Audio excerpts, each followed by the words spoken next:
Good morning, members of Parliament, support staff, radio listeners, TV viewers, those following via social media, and members of the media. Welcome to this meeting of the Committee of Education, Culture, Youth, and Sport Affairs, number 4 of today, Monday, February 13th, 2023. A special welcome is extended to the Minister of Education, Culture, Youth, and Sport, Dr. Anders Rudolph Samuel, and his support staff. We have established a quorum of 8 members. Please stand for a moment of silence.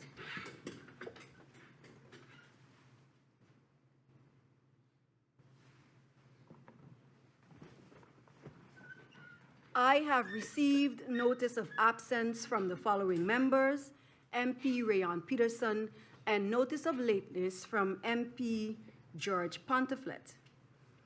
Are there any notifications? MP Emmanuel, you have the floor.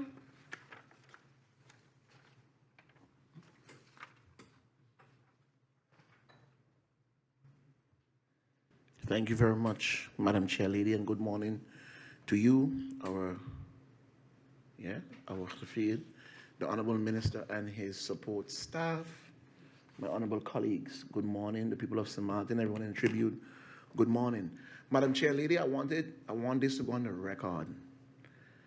And it's not pertaining to the minister or anyone who's here really, but to the government.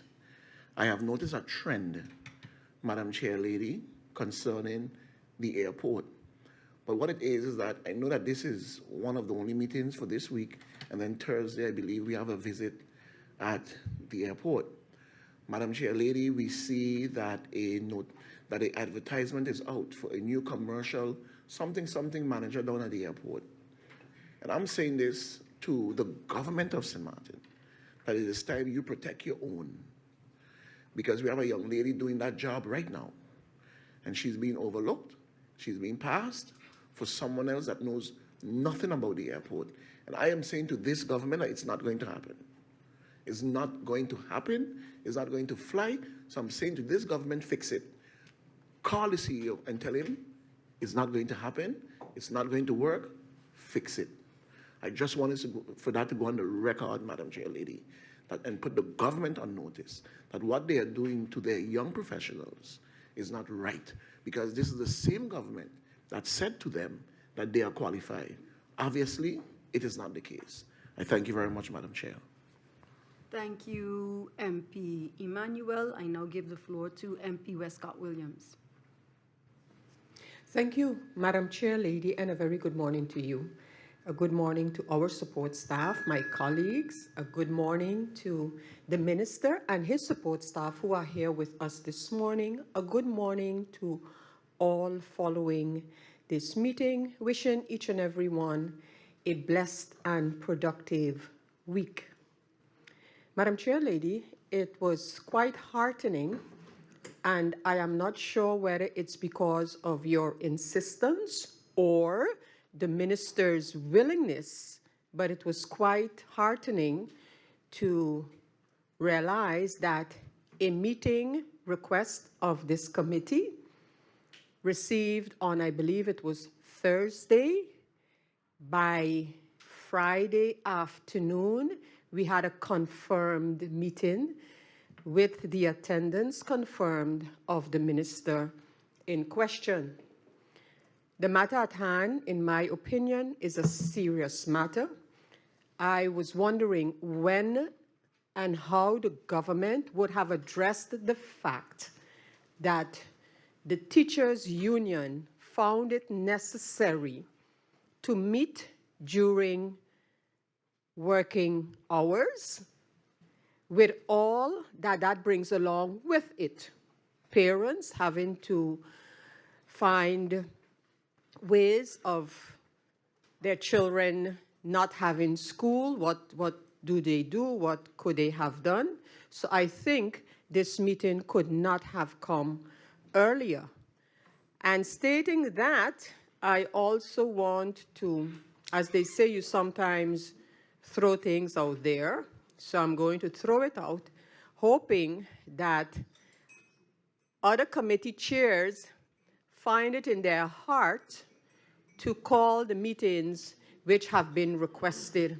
Off the top of my head, I want to mention the VROMI committee meeting request that I have submitted quite some months ago. So again, I look forward, since a lot of emphasis is being placed on committee meetings, I look forward to some of the outstanding ones being convened by the chairs of those committees, and that ministers are willing and prepared to come and respond to queries and questions by members of parliament. So I just want to again put that out there, as my colleague said earlier, for the record, sort of, and I thank you for the opportunity to say something during this notification section of the meeting. Thank you, Madam Chair Lady.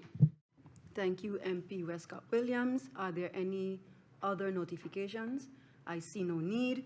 We have as agenda point for this meeting discussion with the Minister of Education, Culture, Youth and Sport on current issues involving teachers, such as vacation pay and the vacation schedule, IS 439-2022-2023, dated February 9, 2023.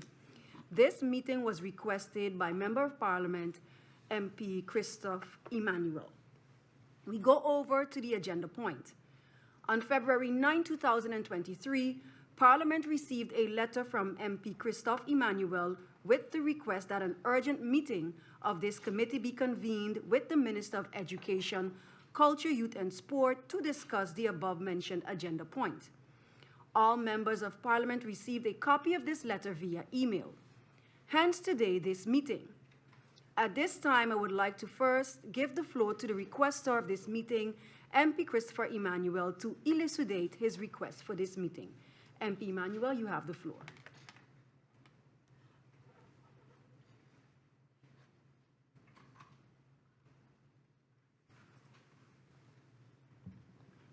Madam Chair, thank you very much. And just for clarification, Madam Chair Lady, is it to get right into the discussion of the meeting? I'll just elucidate a bit why the meeting request, and then the minister speak, and then we go on after that? Okay, yes. Madam Chair Lady, well, of course, it's no secret to all of us here and the people of St. Martin.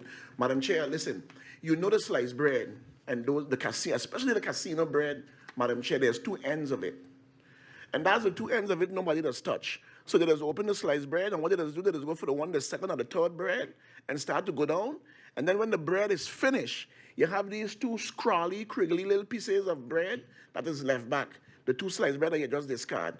I am saying, Madam Chair, that this government, and in particular the Minister of Education, is treating St. Martin teachers like those end of the sliced bread. Treating them in that manner. No regard whatsoever, Madam Chair Lady. As if they are a nuisance.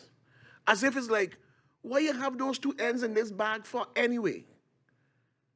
Madam Chair Lady, we have seen teachers taking their time during the summer vacation, Madam Chair Lady, to do what they do best, help children.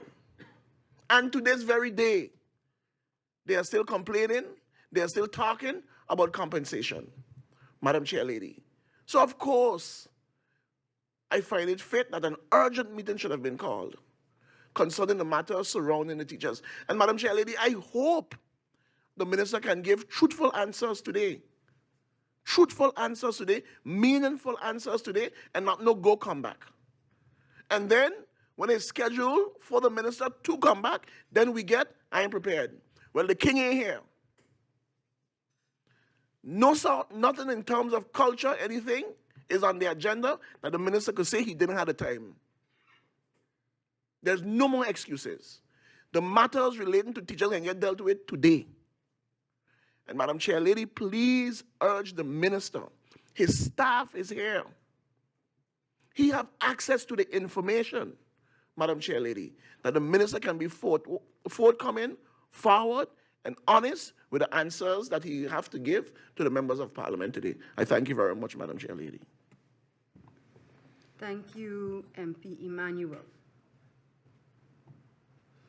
I will now give the floor to the Honorable Minister of Education, Culture, Youth, and Sport, Dr. Anders Rudolph Samuel, to give his introductory remarks. Minister, you have the floor.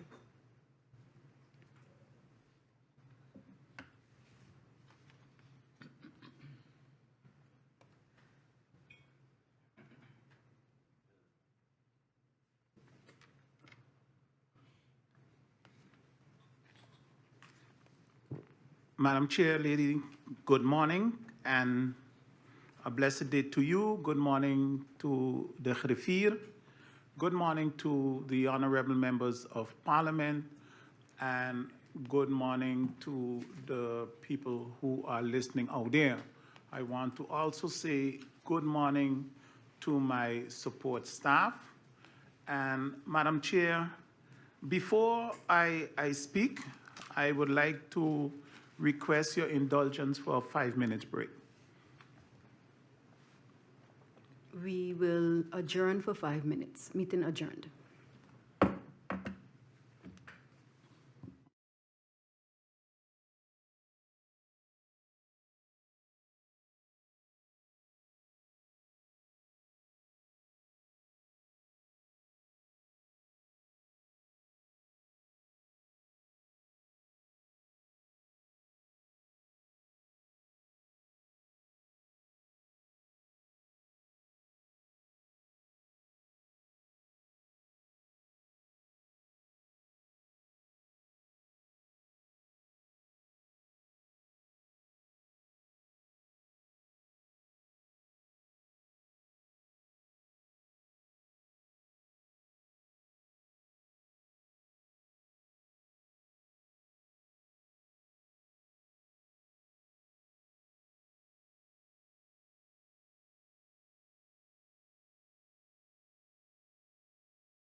We are now returning to the meeting, and Minister, you now have the floor.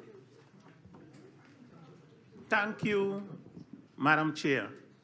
I know when I requested a 5-minute break, and everybody was like, what's wrong with the minister?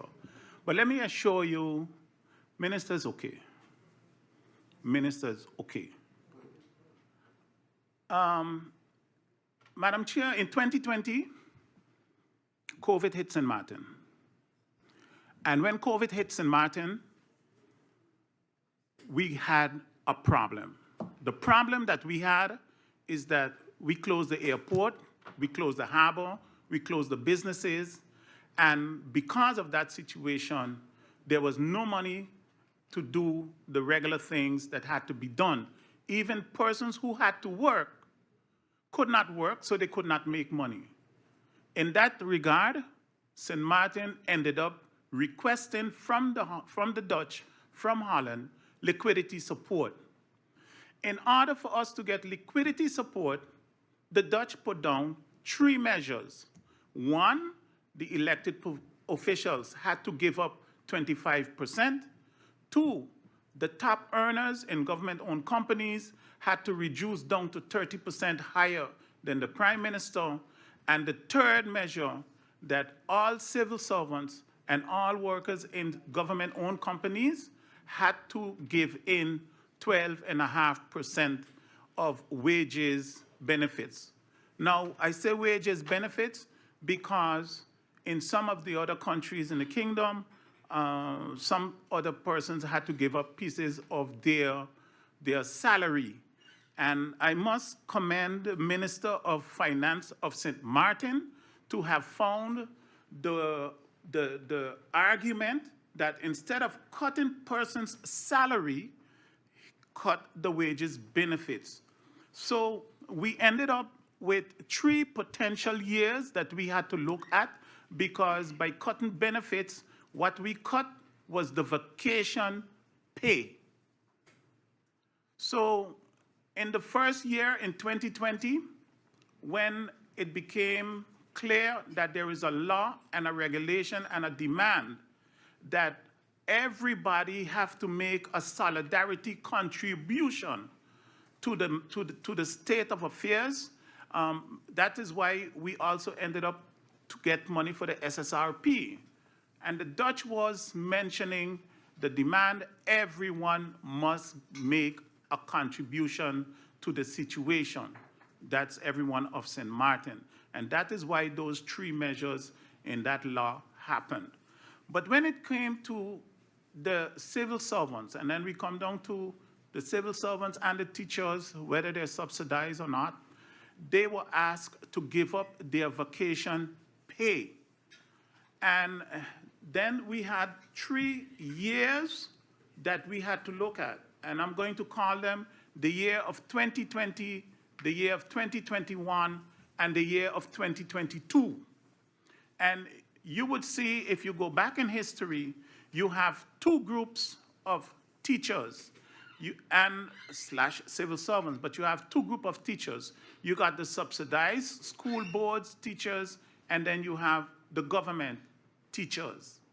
So in 2020, both the subsidized group and the government group, the government-owned teachers, both of them were paid their vacation pay full.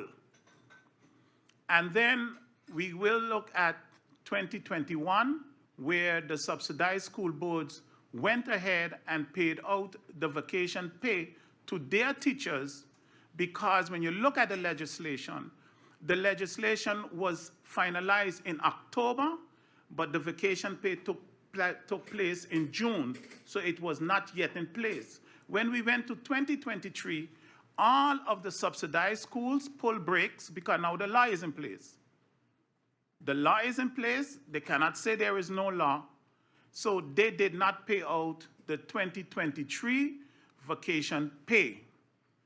The government came to Parliament to move back Article 5 to make it possible that the civil servants and the government-owned teachers would be able to get the vacation pay for 2022, of which the union agreed that the public school teachers would give up that 1 week at the end of the vacation in order to be able to receive that vacation pay. So for them to get a vacation pay, they had to give up something. Everybody had to give up something. When you look at the subsidized school boards, you would say, but how come they give vacation pay? One of the things that I, as Minister of Education, always maintained and did, I did not cut the subsidies for none of the subsidized school boards because I had to maintain the integrity of the quality of education. And in order to do so, I refused to cut the subsidy to the school boards. So the subsidized school boards received their 100%, subsidy. It was not cut. And even though the subsidized school boards had to comply with the law because they have to show in their accounting how they apply the 12.5% and how they also paid the vacation pay. They are allowed to make that decision. I do not have anything to do with that, and I, as minister, cannot tell the subsidized school boards, you have to pay vacation pay. That is why they did what they did the way they did it. I cannot tell them they have to pay that vacation pay. So in the end, we ended up with the subsidized schools eventually beginning to pay out the vacation pay of 2023. And in the balance, you would notice that the government, public school teachers, and the civil servants did not get vacation pay for 2021. Now, when it comes to what is happening definitely behind the scenes is the following. We are charged with a rule that things that are happening in the council, you basically cannot discuss them before they are to where they have to be, because it is not the intention to publicize what a particular minister wants to do in order to put pressure on the other ministers to make it happen. That is the situation, and that has to be respected. So there are things that are happening in there, but what I want to then jump to this morning, I skipped some of it and I come to this. The public school teachers are dear to my heart. And dare anyone tell me I don't care. They are not pieces of bread in no sliced bread bag. And I find you don't refer to my teachers as that, not even to say they are treated like that. The Minister of Education sat here in Parliament, and the Member of Parliament, Emmanuel, said, find a way to give them something. And I did do my job. I'm looking for that way. But at the same time, I am bound to certain situations. And I cannot come out here and say to you, the public, this is what's going to happen. I can tell you what I am doing, but I cannot tell you it's going to happen. And yes, it hurts me that I cannot tell you it's going to happen, and I don't want to sell you something, and then when it's done, you say, but you see, he said he's going to do that, and it didn't happen. Because that is how we function a lot in St. Martin. I made a promise, and the promise didn't come true. So with everything happening, what is going on right now in the government is a request from the Minister of Education, Culture, Youth and Sports to pay a gratification to the teachers of the public schools.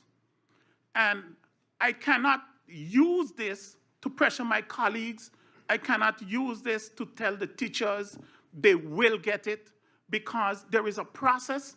It needs to be done in the right way, and it takes time. It takes time. So why Minister Samuel quiet? Because I need to be incoherent with my colleagues, and I also need to follow how things are. And today, for me, is a special day because I might be told you spoke about things that you did not have to speak to. But I will not leave from here today having anyone believe that I didn't look for a way to do something for my teachers. I find they work hard.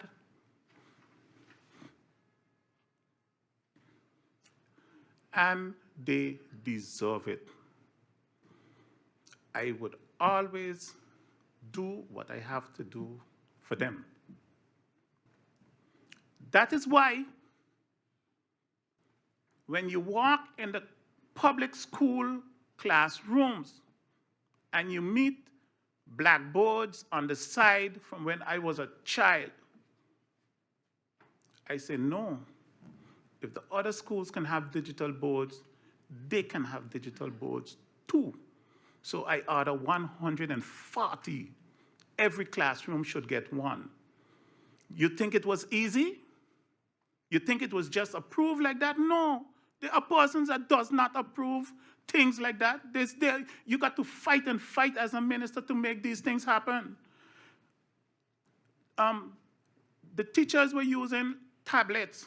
The tablet cannot hold the programs that they need in order to make their work easy. So yes, I ordered laptops for them too.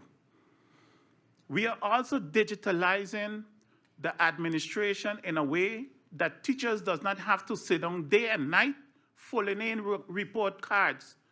The last report cards that went out around December, we have about 3 schools that just could have pressed a button and they roll out. This means that we also reducing that laboring work for the teachers. So from my side, when it comes to this issue on vacation pay and vacation payout, for me too, and I explained this to the union, the issue of vacation pay, the issue of increments, the issue of COLA is an issue that belongs on the table of the Council of Ministers together with the CCSU. And that too, Minister Samuel cannot take it, pull it out, and discuss it bilaterally with the union. So I have to adhere to rules. You can call me quiet, but I have to adhere to the rules. So I cannot today discuss COLA. I cannot do increments because it's a joint discussion that is taking place with the Council of Ministers and the CCSU and the unions. So the topics are there. I will answer any question that you put, but Madam Chair Lady, I fight for my teachers. I thank you.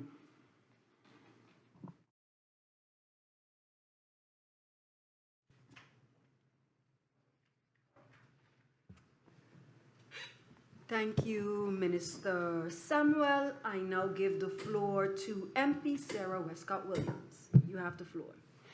Madam Chair Lady, thank you once again. Thank you, Minister, for those introductory remarks to what I want to put under the umbrella of the current situation with our teachers on the island. The Minister, in his presentation, referred to the laws on the cost-cutting measures. And indeed, like the Minister recalled, the 3 laws on the cost-cutting measures, the so-called top income, the civil servants cost-cutting measures, and then the semi-government institutions, as well as the political mandatories, so those cost-cutting measures.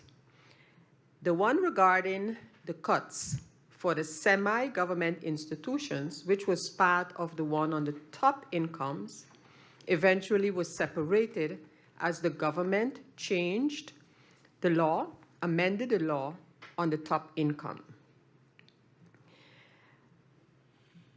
We heard what was done. No, let me back up there a moment. These three laws, Parliament decided that it would be the government, so it would be up to the government by means of a national decree to cancel these laws. For the three laws that we started out with, it was decided by the Parliament in the law, in the ordinance, that the government, at its discretion, given some of the developments that the minister referred to as well, the instructions to do so, to cut salaries, solidarity, COVID, you name it, etc. So in the laws themselves, the ordinances themselves, the Parliament had decided the government can cancel these at its discretion by national decree. A couple of weeks ago, the government, by national decree, canceled the law for the salary cuts of civil servants, as well as the law for political mandatories. So those two laws have been canceled by the government based on the law that gave them that authority. The minister referred to the good thing that the Minister of Finance did by ensuring that no salaries were cut. This was not the purview of the Minister of Finance because the directive to cut these salaries based on solidarity, based on whatever have you, was that the cuts will be made to the employment benefits generally. Arbeidspakket, totale voorwaarden van de arbeidspakket. And I say this to come to the following. So the minister earlier also indicated that no subsidy of school boards was cut. However, in trying to find out why the government has not canceled the law cutting salaries and or benefits of subsidized institution is because somewhere I saw it sort of ad hocly thrown out that because the government changed and separated the top income part of the law, so that was another law that the government submitted, so now the top income standardization, as we call it, is regulated in a separate law. Government presented that, it was passed by Parliament, with only the part of the salary cuts to subsidized institution remaining in the original law. So the first question would be, then why was that law, the one cutting the benefits of the subsidized institution, not canceled by the government by national decree, like they did, they being the government, did for the one for political mandatories as well as civil servants and the like. I picked up somewhere, I think from words of the Prime Minister, that the reason why that law, so to cancel the law that instituted salary and the like cuts to subsidized institutions, in other words, including subsidized school boards, was because the law on the new law on the top incomes as presented by the government and passed by Parliament has not yet been ratified. I hope the minister got my gist. If not, I can explain it further. That's what I have understood, because my first question was, government, you cancel law number 1, civil servants cuts. That was cancelled by national decree. Lance Buslert published. You cancel the law cutting the salaries of political mandatories. You did that by national decree, publicized and everything. However, to cancel the law cutting benefits and the like of subsidized institution, that law, up until Wednesday or Thursday when I checked, has not yet been canceled. The reason apparently given by the government is because the new law, top income standardization, has not been yet ratified. So, my first question, is my assumption, what I just laid out, is that correct? Did I understand it correctly, or am I missing something why the government has not canceled the law that cuts the benefits that the cuts that have been applied to the benefits of subsidized institutions, school boards, etc.? Why has that law not been canceled? Why have the cuts not been canceled officially by national decree for that third original law, is my question. Or did I understand it wrongly? And if I did, why hasn't the law been canceled up until now? I mentioned the part, Madam Chair Lady, that this was not something that the Minister of Finance, out of the goodness of his heart, was able to do. The leeway was given in terms of the package of employment benefits. Now, we come to the statement by the minister regarding no subsidy cuts.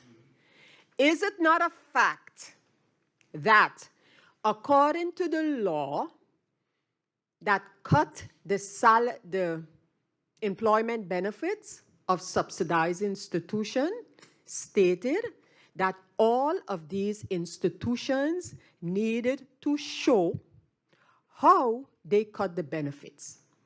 I repeat, did not the law cutting the employment benefits of subsidized institutions state that these institutions needed to publicize what they did? How did they cut? Was it salary? I'm talking subsidized institution, school board. Was it salary? Was it vacation allowance? Was it vacation days? Was it uniform? What was it? So is it not so that that law, when passed by Parliament, included what came from, the way it came from government, that these institutions needed to provide to government exactly how they applied the cuts? Is that not the case? Is it not the case that according to the law, that information for every subsidized institution needed to be publicized? Is that correct or not? If so, was that part of the law complied with? So do we know for the subsidized institutions, school boards, and the others, how, if and how they apply the cuts? So it's one thing to say you didn't cut the subsidy, but did not the school boards and others have to provide information to prove that these cuts were made? Did they provide that information? And was, which was required by the law, that information publicized?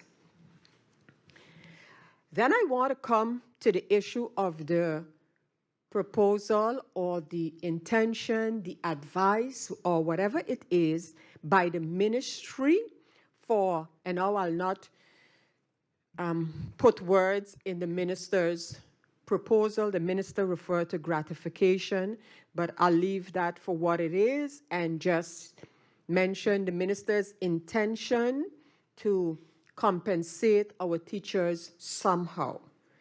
Do I understand that there is a proposal currently at COM to discuss this compensation? So is that proposal there at COM, signed off by the ministry?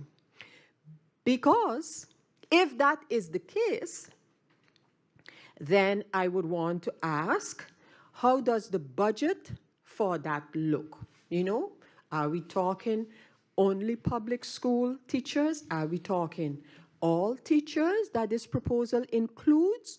Or is it based on, I don't know what? I don't know. I'm not going to speculate. But I am curious as to know, how does it look budgetary? Because, Madam Chair, the minister is correct in his assertion that ministers should not make any statements, any public statements regarding things with financial consequences without having the approval of the Minister of Finance. So the minister is right to be cautious when he is divulging whatever this plan entails. So, again, my question pertaining to my statement has to do, one, so is there such a proposal, and does the proposal cover everyone? Teachers, that is. And then I want to go to the matter of digitalization. And I would like the minister to provide an overview. I heard that now we have digital boards in all of the classrooms. I see the minister shaking his head that that is not the case. So if I can understand what the status is with these digital boards that are supposed to get into every classroom. And I would like to know more about when, how many, and the cost of providing laptops to all school teachers of the public schools. And then my following question has to do with the educational review that has taken place. I have expressed my disappointment because I've seen what is educational review based on the country package, mind you.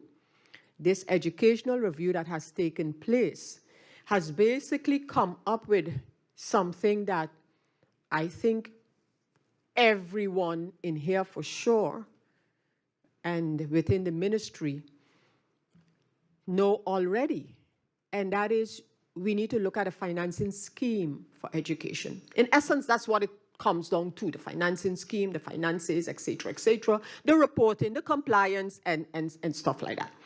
I know that when this educational review was completed, the minister had indicated that he had his own take on this review, and he has given, I believe he has already given his commentary to this educational review as part of the country package. In other words, carried out by the ministry and the TWO.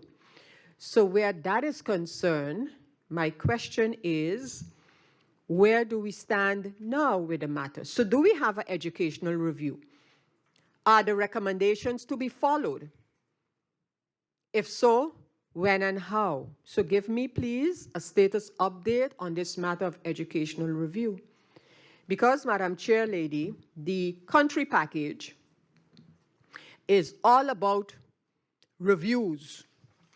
We're going to review this, we're going to review that, and we're coming up with proposals. First, we're coming up with a plan of approach, and then from the plan of approach, we come up with recommendations and proposals, and only then will we see what the financial consequences are of these proposals. So I would like the minister to, one, address specifically the educational review and where we stand right now. Is all of this work that is being done in education and other ministries by the TWO, and it's costing a good sum, the whole organization of the TWO and what they're doing for the different ministries. And I would like to know where the Ministry of Education is concerned. What's happening with the whole theme of education in the country package? Are we getting results? Are we, so if the minister could just outline the theme numbers and say this is where we are. Madam Chair Lady, you might or might not have noticed that the reports that we used to get from the government on these matters, the quarterly reports on the matters of the country package and the work that has to be done, that we haven't been getting these lately. We haven't seen, we don't know what's happening in that area. And Madam Chair Lady, we constantly hear capacity. Also in the Ministry of Education, Culture, Youth and Sports, an issue of capacity. Is it then not so that we are probably focusing on the wrong things to be done in relation to the country package? So what are the priorities for St. Martin, where educational laws, educational projects are concerned? And is the country package and what is being done as part of the country package still in sync with the priorities of the minister and the Ministry of Education, Culture, Youth and Sports, is my question. So I want from the minister a report on the work, the progress, and the synchronization of and with the country package theme, education. And of course, in the country package, no mention is made of things like culture falling under this minister. It's all about educational review and especially where that is concerned, and especially again with the focus on finances. How much it's going to cost? It's costing too much, and et cetera, et cetera. So if I can get that overview in relation to the country package for this minister's ministry, Madam Chair Lady, I want to thank you. Thank you, MP Westcott Williams. I now give the floor to MP Emmanuel. MP Emmanuel, you have the floor. Madam Chair Lady, thank you very much. Madam Chair, the minister has a guardian angel in the person of my colleague, MP George Pantaflet. Because I was starting to get, but then I listened to the experience of my colleague. Because, Madam Chair Lady, I'm not impressed. And I'm not moved, not one bit, by, but I must admit the first time seeing the minister so straightforward, which I asked for, which is a good thing. But this, Madam Chair Lady, that we are seeing now from the minister is a case of too late. This is how it should have been from before, Madam Chair Lady. And Madam Chair, the minister went on to speak about who all receive vacation pay. Madam Chair Lady, the public school didn't receive all their from 2020 and they only got 3%. They only got 3%. They didn't receive all. Yes. 3%. Madam Chair. Madam Chair, I want to read. The vacation allowance, Madam Chair, the vacation allowance post has been removed from the salary slip. However, the Prime Minister assured the teachers, Madam Chair, that it will be paid out in June of 2023 and onwards. She said that 2021 vacation allowance cannot be paid back because you cannot retract the law, which was in existence at the time. Madam Chair, according to Article 17, Sub 2 of the scheme that regulates holidays and exemption from civil servants and service, Madam Chair,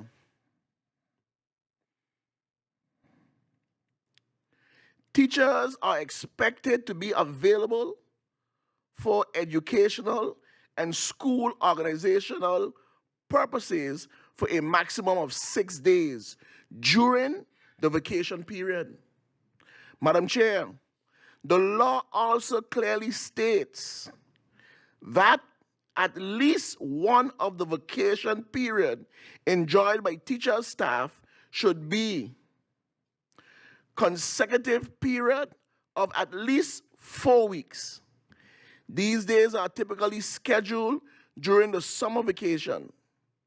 But, Madam Chair, I would like to ask, the competent authority may schedule, let me read this again, the competent authority may schedule them at any time during the vacation period. Madam Chair, this is a letter taken from the Minister of ECYS to the union. His words. Madam Chair, the minister's words. The competent authority. Who's the competent authority, Madam Chair Lady? That the minister walks in here now and tell us, oh, things in the Council of Ministers. I know the things in the Council of Ministers, but you're the one responsible. The Minister of Finance is not responsible. The Prime Minister is not responsible. The Minister of Vrami is not responsible. You, the Minister of ECYS, is responsible. You are the competent authority. Madam Chair Lady, yes, I'm not impressed. I'm going to stick to my sliced bread back end of it, Madam Chair Lady. That's how they're being treated. And you can ask teachers how they feel. How they feel. Go and ask them how they feel. Madam Chair, it's not my words. These are the words of the Minister of ECYS. He said the competent authorities, Madam Chair Lady, can schedule it how they want. Madam Chair, the 61 vacation days include the holidays. Summer vacations are becoming increasingly shorter, Madam Chair. I would like to ask, Madam Chair, how willing is the minister to make an amendment to the 2022-2023 and 2023-2024 schedule? For example,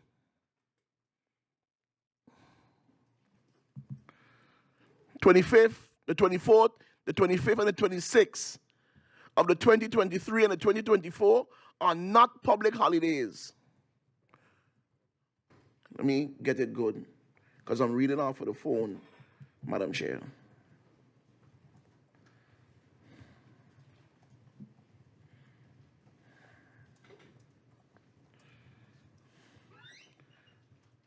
So, Madam Chair, I'll start again. The 61 vacation days, including the holidays. Summer vacations are becoming increasingly shorter. How willing is the minister to make an amendment to the 2022-2023 and 2023-2024 schedule? For example, April the 24th, 25th, and 26th of 2023 and 2024 are not public holidays. So, those vacation days could be added to the summer vacation. Can the minister exercise his authority and amend the law that dictates that teachers are expected to be available for a maximum of 6 days? Some school boards and managers call out the teachers for the entire week before school starts.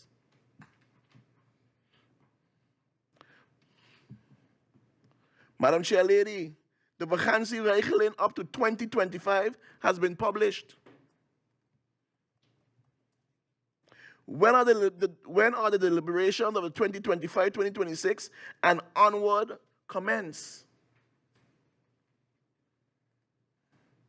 Madam Chair, all employees of public education will receive an increment by the end of August. Madam Chair Lady, can the minister assure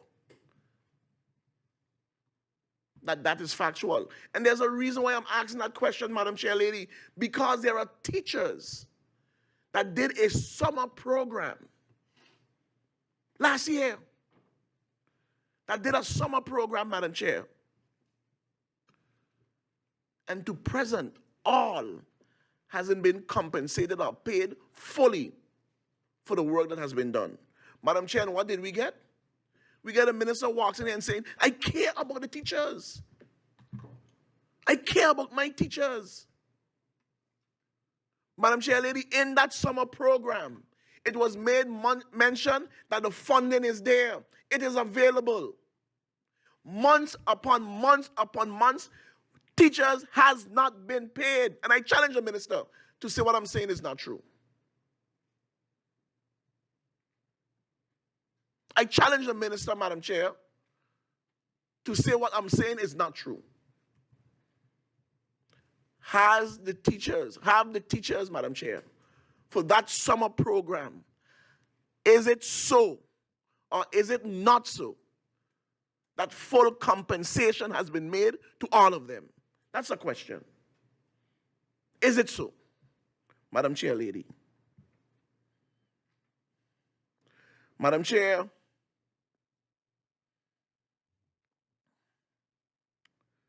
what happened to those employees who are on the last trader of the scale? Will they be placed in the next scale?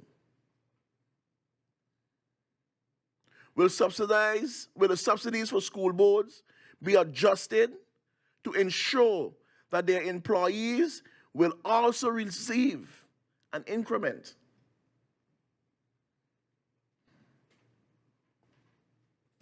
Madam Chair, the function book for funding is approximately 15 years old and seriously needs to be revisited and amended. Madam Chair, the criteria to move upwards from teachers C, 0 to 5 years, to B, to A, is not adhered to. How many teachers are currently in category C? How many of these teachers have more than 5 years experience? For the category C teachers who have more than 5 years experience, how soon will they be placed in the correct category, and how soon will their salary be adjusted to reflect that? Madam Chair Lady, the fact of the matter is this. Yes, I understand that COVID hit. I understand that COVID hit, Madam Chair. And again, this is the same, how should I put it, song that the Minister of Finance has been preaching. So now it trickle along to all the other ministers. Oh, we ain't touch your salary. You got your full salary, Madam Chair. You see, the nonsense, and when you continue to spun one narrative, it lives a life of its own as if it's true. Yes, you may not have touched their salary, but the vacation pay was touched, the increment was touched, the bonus was touched. Every additional set of monies that makes up the bulk of their salary. Madam Chair. So you just can't look at it and say, oh, well, the teacher received $100 or 100 guilders. That's the basis of their salary. But Madam Chair, with the vacation allowance, with their increments, with their bonus, that's another 200 guilders. That has been touched. And for many teachers, Madam Chair Lady, that makes up their income. But you see, to make it sound nice, oh, we haven't touched salaries. Yes, you may not have touched their salary, but you have depleted their income. Madam Chair, you have depleted their income.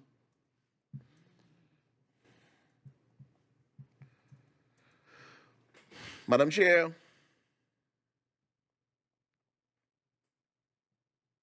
education and immigration labor law.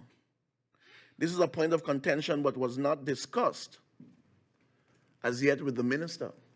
Madam Chair Lady, how many teachers employed at public education and subsidized school boards are foreigners who require a residence and a labor permit? Madam Chair, what are the mechanism, collaboration across ministries in place to ensure the efficient processing of these permits? Madam Chair, are there any ongoing discussion with the Minister of Justice to relax the immigration policy for foreign teachers? And Madam Chair, this is something I want to zoom in on. I want to zoom in on because, Madam Chair, it is best that these teachers go and live on the landfill. That zone that the NRPB has circled out, it's best they go and live there. Because, Madam Chair, they're paying them out regardless to their taxes, regardless to their immigration status. They are moving them to other houses. They are going to find papers for them. You can't pick them up, no questions asked. So it's best we do that with some of these teachers. Madam Chair, this is the quagmire, if you want to call it so, or the asinine attitude of the government that these laws can be broken on one end because it's the World Bank conditions. But when it comes to the laws of the land and the country, of what is much more important in terms of education, you have to go through the process. You have to follow the law. Madam Chair Lady, I heard on the news that the minister signed off on the roof for Martin Luther King School. Martin Luther King don't need a roof. They need a whole brand new school, Madam Chair. Madam Chair, so you're going to put a brand new roof on a Falcon because the whole rest of the school is falling apart. This is the thinking that I'm talking about. It's impossible, Madam Chair. And guess who win the contract? Windward Roads. Yes, Madam Chair, Windward Roads. But this is the type of thinking that I'm talking about coming from this government. Anybody that walked through Martin Luther King School, you signed the contract to put a roof on Martin Luther King School, and the whole school falling apart. The whole rest of the school falling apart. The windows blowing out, the tiles lifting up. Water comes down from the hill and flood the whole playground. But we finally, no, don't laugh. Don't laugh. It's serious business. We finally get a roof for the school. These are the conditions a teacher have to work under, Madam Chair. And don't get me wrong. Don't get me wrong. This is, Madam Chair Lady, one of my favorite ministers. One of them who does talk to me most oftentimes. But you have to separate the line now. You have to separate the line now, Madam Chair. These are the conditions teachers have to work and live under.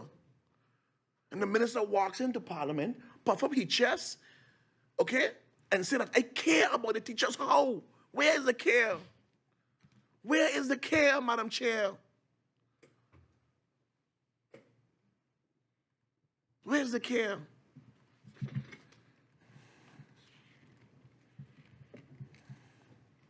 Madam Chair, through you, I asked the question, I'll ask it again. Are there any ongoing discussions with the Minister of Justice to relax the immigration policy for foreign teachers? Are there currently any teachers working with expired residence and/or labor permits? If yes, I would like to know. Also, at CBA for sure, I would like to know if there's any. The Charlotte Brookson Academy, if there's any there working. Because these are the things that I'm talking about, Madam Chair Lady. These are the things that I'm talking about. Madam Chair, don't take my word for it now. Individuals on the landfill, their documents are being fast-tracked. Fast-tracked, their permits, their residence permits are being dealt with quick, fast. because they're in this bubble or this zone that the World Bank say they have to move in according to the World Bank policy, and you can't question the World Bank, and they don't care about nothing else. They don't care about the laws in this country. Not for the teachers. Madam Chair Lady, not for the teachers. Madam Chair, I don't doubt that the minister probably means well. Probably means well. But Madam Chair, you got to prove that to me. Prove that to me. Yes, 100 and something whiteboards. But I can distinctively remember this, Madam Chair. There was a time when the National Alliance was in office, just like now. And the Democratic Party was in opposition. And roads was being paved left, right, and center. Roads was being paved. Madam Chair, lady, oh, we don't have no time no? Okay. Roads was being paved, Madam Chair. Roads. You had commissioners holding the pump truck hose and pumping the hose and, you know, on the road to make sure the road come good. And then here came the member of Parliament, Roy Mallon, and say, you can't eat roads.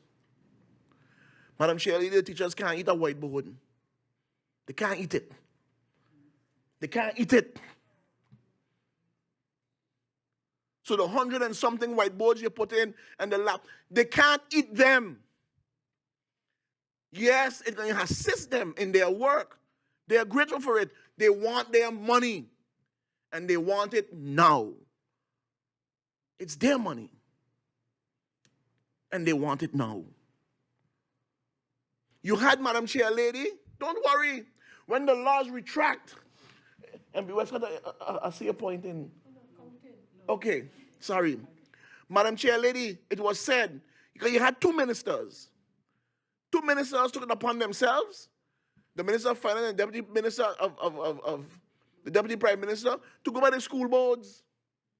Not with the Minister of Education, Madam Chair Lady. Not with the Minister of Education. The Minister of Education is now here in Parliament, Madam Chair. We have a problem?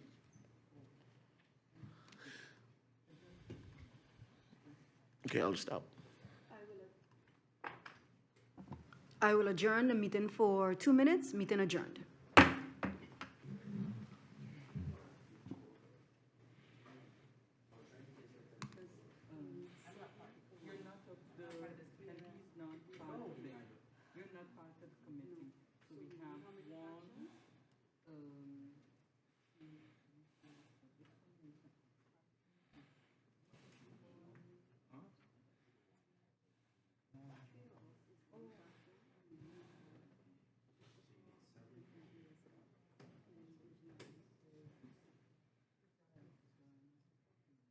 Shit.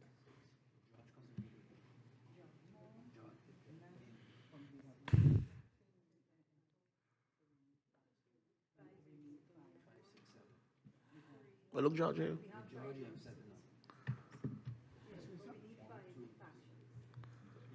individuals.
We now reconvene this meeting. MP Emmanuel, you may continue. Thank you very much, Madam Chair Lady. Madam Chair, as I was saying,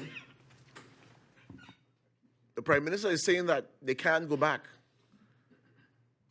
So what is done, they can't go back. Madam Chair, you had two ministers, the Minister of Finance and the Deputy Minister, the Deputy Prime Minister went to the school boards and tell them, pay. The money is there, pay it. Without the Minister of Education, he wasn't present.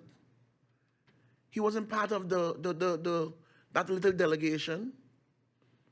So I'm asking the question again, whose authority is it? Because the minister is here saying, I can't compel the subsidized schools to pay. That's what he said, Madam Chair. Madam Chair, listen to what I'm saying. Listen to what I'm saying, Madam Chair. The Minister of Education, the Minister of ECYS, the Honorable Dr. Randall Samuel is saying here in Parliament, two members of Parliament, he can't compel. Meeting will resume 1:30. Oh. He can't compel the subsidized schools to make the payments. He can't do it. The minister responsible for the schools, education, teachers, culture, youth, sport, he can't compel them to do it. But ministers who are not, who doesn't hold a portfolio. And you can't say, Madam Chair Lady, that, oh, the two ministers was holding on for the minister at the time because he was right here on the island. They went to the schools. The same schools that the minister is saying here in Parliament that he can't compel them to pay, they went to the schools and compelled them to pay. They went. But the money is there. Once the money is there, pay it. It's your responsibility. We give you all the money, so go ahead and pay it. Which one is it, Madam Chair Lady? Which one is it? That the competent authority, the one that holds a responsibility, is saying, I can't make you do it, but two other ministers are saying, you go ahead and do it. Madam Chair, a house divided cannot rule. So I would like to ask the competent authority, who I believe is the minister sitting here, whose responsibility it is to inform the schools, the subsidized schools, to make the payments once the subsidy is there. Because here in Parliament, you're telling us one thing, that you cannot do it. But other ministers are telling them that they can go ahead and do it.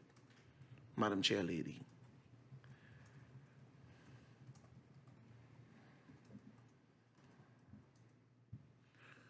Madam Chair, I could understand what the minister is saying because I was a minister once upon a time. And yes, things discussed in the Council of Ministers should not necessarily, unless it's already out in the media and stuff like that, be spoken. Because it's hence the reason why the Council of Ministers is not televised or broadcast. Parliament is. But Madam Chair, it behooves me to understand, to comprehend, if the minister is facing impediments in getting his job done from within his own circle, from amongst his own, then it leaves the minister to simply do one thing: tender his resignation. And when that is done, Madam Chair, Madam Chair, I will be looking for the minister now. I thank you very much, Madam Chair. Thank you, MP Emmanuel. I now give the floor to MP George Pantaflet. MP, you have the floor. Good afternoon, Madam Chair. Good afternoon to my colleagues in Parliament, Honorable Minister of Education, Youth Sports, and the other acolytes and the support staff, those that are viewing by the available medium. Madam Chair, I am not a guardian angel, but I'm sure there are those of us who have guardian angels. And as a matter of fact, my colleague MP Emmanuel mentioning that is moving me to share something that happened to me on Thursday evening. I went to buy a bowl of soup at a particular snack. And when I got there, I had to go back to the car to get something. And when I returned, there was a young man with a hoodie. And he said to me, he said, old man, you was in front of me? I didn't take anything for it. I said, yes, I was. So I went up to collect my bowl of soup. But then the same young man came and put his left arm over my shoulder.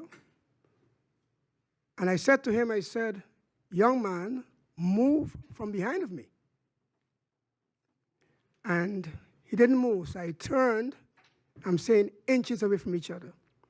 Then he tapped his jacket, whatever it was, on his coat. He said, I always walk with it. Yeah, that's what he said. So then I decided, well, this is time now for action. But before I could use my fist to put him down, which I would have done definitely, he bowed his head to me, put his hand as if he was praying, and he said, you are the king. You are the king. And he bowed on twice, and he walked away. So yes, I think I have my guardian angel. Now to the matter of hand, Madam Chair. I hope the people of St. Martin realize the mess the Dutch government has put us in by putting conditions on us in order to get liquidity support. And even though right now we are doing our best to make sure we get back to normal, those conditions have had and are still having an effect on the government and the coffers of the government of St. Martin. And that is a fact. That is a fact, Madam Chair. You think government would not want to pay its teachers what is duly owed to them? Do you remember when the Minister of Finance tried to float the bonds in order to pay off the $50 million that was due October 2020? When he was threatened by the then State Secretary, Mr. Raymond Knops, that if he tries that, he will call in the $50 million bond that was due during that time. People seem to forget those things. People seem to forget that it was no bed of roses, Madam Chair. It is easy to say a lot of things, but I've always said this, Madam Chair, and I will continue to say so. Most of our challenges, if not all of them, has to do with finances, because right now, had we had the funds, there would not be a 12.5% condition placed on us. Teachers would not have to be trying to get their COLA or get their increments and so on, or their vacation pay. It has an origin, and that is where the origin is. The 12.5% removed because the funds came from within government coffers. That was said to us. If you can't find the money in your budget, you can't remove it. That is the reality. That is reality, Madam Chair. I will not even go into the issue of the NRPB because, again, my colleague said it correctly. The World Bank. The World Bank decides, but can you imagine? Imagine the World Bank, who was placed by whom as a mediator in between? By the Dutch government. By the Dutch government. That's why I said they are the ones that have us in this quagmire, in this confusion now. So let us put the blame where it belongs, Madam Chair. As I said, the NRPB, that was answered, it is the World Bank. Imagine, the grants are supposedly for us, but they're telling you how to use it, who to pay, who not to pay. Imagine that. Right now, Madam Chair, we owe some 1.4 billion guilders to the Dutch government. And hence, this is the reason why I'm saying debt cancellation. That 12 million we pay them every year, Madam Chair, could go into our educational system, our health system, our infrastructure. As a matter of fact, they don't need it, they don't miss it. Because right now, as we speak, they're going to give 10 million euros for Syria and so on for what happened with the earthquake. in God, that is good. I don't have nothing against that. As a matter of fact, as we speak, they're budgeting 3.5 billion euro to increase their defense. Billion euro. While we owe them a measly 500 million euro. But they can't talk about debt cancellation yet, you know. Fidel Castro is right, you know. He said, man, you got to fight hard because they won't want to give it up. He said, but they don't need it. They don't need it. But we need it, Madam Chair. October this year, 2023, we're supposed to repay the 300 million liquidity support. Do you have that money? Where's it going to come from? I understood that the CFT said they realized that it is not possible for us to pay the 300 million. Then cancel it. Then cancel it. As a matter of fact, the discussion should take place, I think, end of this month or sometime in March, regards to how they're going to deal with it. And I don't want no restructuring or no partial. No partial. Total debt cancellation. Total debt cancellation. I was so happy to hear, I didn't get the person's name, but she was being interviewed, I think it was Saturday, from Grenada, where some British, I think, what's the name? Trevelyan, where I think they had 6 plantations in Grenada of about 1,000 slaves. And now they plan to, I think, ask or make apologies and so on the 27th of this month, followed by reparations, Madam Chair. That is what I want to hear from the Dutch. I don't want to, I mean, look. Madam Chair, can you all recall when the Minister of Finance tried to float a 75 million guilder bond? As I said, you know, it was a finger to take, hey, you can't do that, otherwise I'm going to call in the 50 million. All of that has to do with finances, Madam Chair. This is where I think our energy should be. That's where I think it should be. I heard the King said something, I didn't read it as yet. Some discussion he said there and so on about he cannot apologize on behalf of his family or the royal family and so on. Madam Chair, he's benefiting. The royal family benefited and still benefiting today. So I look, actually, apologies, keep it, give me the money. And I get upset, Madam Chair, when people say, it is their money. It is not their money. Because when slavery was so-called abolished, we had to pay them because they lost their revenues, because they couldn't get any more free labor, and therefore we had to pay them for that. So I'm not going to allow myself, and the thing is, Madam Chair, we have to find a way, indeed, because the teachers, those persons who have given in because of the circumstances which was beyond government's control,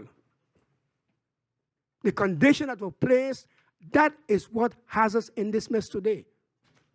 And that is a fact. Right now, Madam Chair, we have the temporary work group that is working along with our civil servants, and reforms are taking place and so on, who pay. I would have liked to know, and I think I can still ask this question, but not to the minister, but to the Minister of Finance. What is the cost? Because, Madam Chair, we cannot ignore the fact that capacity is a reality. It is one. And my thing is, where we need that capacity, the funds that are needed, that should also be paid by the Dutch. Madam Chair. And as I said, I'm going to repeat it. It is good that a committee has been formed to deal with reparations. That is excellent. But in the meantime, we need money now. We need it now. We need it now, Madam Chair. And one of the reasons why I brought up the issue of Grenada too, I forgot to mention that. The lady said one of the things that can be started with now, she said debt cancellation. Debt cancellation. But we cannot do it as one island. We have to do it as a group. We have to do it as a group, Madam Chair. Because if we think that by restructuring our debt, because right now I said it more than once, Curacao is paying 60 million guilders annually on interest alone. And we're going to sit down and play nice and say, yes, please, master, reorganize? No, no, not more reorganize. Cancel the debt, Madam Chair, cancel the debt. So I want the teachers who are listening to understand that definitely it is this government's intention to ensure as much as possible within the financial constraints that we have to ensure that they benefit. The increments start to increase again, they get the right vacation pay, all those things, I am sure will be regulated. But Madam Chair, there's a process because right now, as I said, it calls for money. Madam Chair, a lot was said and questions were asked, and I'll await the responses from the minister on the question that others have posed, and to see if there's a need for me to continue with any additional remarks and so on. But again, I'll remain consistent when I say finances are needed, but one of the beginning points for me should be debt cancellation, and I hope my government is in its discussion with the Dutch government is ensuring that that takes place because, again, I don't want to hear restructuring. I might agree to debt swap because I see where instead of paying that 12.7 million, the money goes into St. Martin coffers to do its work. That I might accept. But at the same time, though, we have other debts, APS, SZV. We know what the debts are. We know what the amounts are. All of those should be put on the list of debt cancellation where they, who caused the mess, should be paying for it. Because when we talk about healthcare and so on in the Caribbean region, and we are the ones who are part of it, are suffering right now. Diabetes. Because of the food that we ate over the years that passed on from one DNA from family to family, from generation to generation. We are suffering today. Amputations are taking place. Because of what? Our unhealthy eating years and years ago because of being slaves and not afforded to eat that which was necessary. So, Madam Chair, I want to thank the minister and the staff for what they're doing. It is one thing to be, and I always say this, when persons who have never been in the ring and so on, and they tell you what you should do when you get hit, what you should do. I said, once you're not in the ring, you can say whatever you want. When you get hit, then how do you react? Thank you, Madam Chair. Thank you, MP George Pantaflet. I now give the floor to MP Solange Duncan. MP Duncan, you have the floor. Thank you, Madam Chair. Good afternoon to you. Good afternoon to my colleagues. Good afternoon to the Minister and his team. Good afternoon to everyone tuned in. I'm going to be very quick, Madam Chair. My colleague, MP Emmanuel's remarks, of course, always colorful, got me to thinking indeed about how we do treat our teachers, the teachers being one of the biggest stakeholder groups in education. The students are important, the parents, the community, but how do we really treat our teachers? And there was an education review, an interim report that came out a year ago, and in reviewing it, I asked myself whether the recommendations had a direct impact on the lives of teachers. Now, through you, Madam Chair, I want to let the minister know that there is a minister right now that is shining because of the work that was done by the civil servants in his ministry for years. So there is a number of things that all he had to do was sign off on. The ladies at the Ministry of ECYS over the years have put in a number of, have put in some work, and I'm talking from experience. Now, I would like to know, Madam Chair, if the minister is aware of a report in 2019 from a committee that was established in 2018 for the evaluation of the teaching profession.